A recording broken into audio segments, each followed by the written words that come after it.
In 1910 and 1919, baseball became America's favorite sport. Bats and baseballs were increased to make hitting and fielding a lot easier. Mike Cobb was one of the most famous baseball players from 1910 and 1919. Overall, he played almost 24 seasons with the Detroit Tigers, and still today he holds the all-time leading record for RBIs. Transportations from the 1910s to the 1920s changed dramatically. One man, Henry Ford, created an automobile named Model T, and it was becoming very accessible for the middle class and for the rich class. Transportation nowadays is very accessible. As you can see, at least every house in America has a car.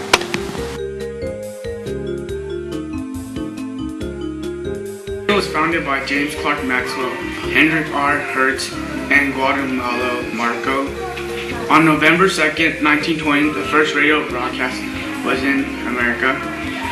In 1922, about 600 radio stations had sprung around the United States. Also, between 1923 and 1930, about almost every American family owned a radio. The radio was one of the greatest inventions between the 1910s and 1920s. One of the major inventions between 1910 and 1919 were the zipper, the bra. One of the inventions that changed the lives of millions in the U.S. was the pop-up toaster.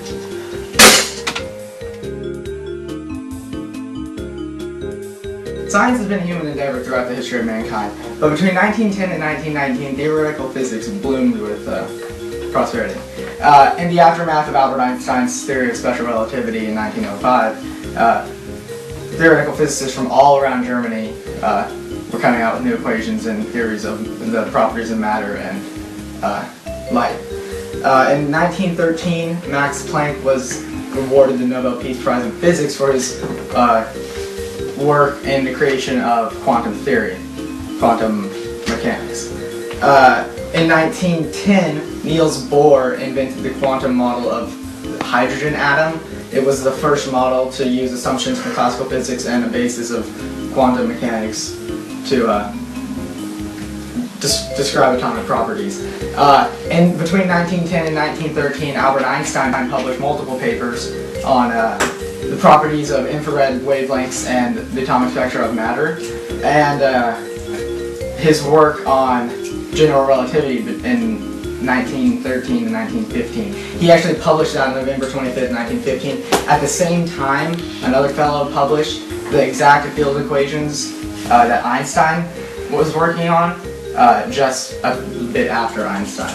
In 1916, Carl Schwarzschild used the solutions of Einstein's field equations to derive an equation for the radius of a black hole.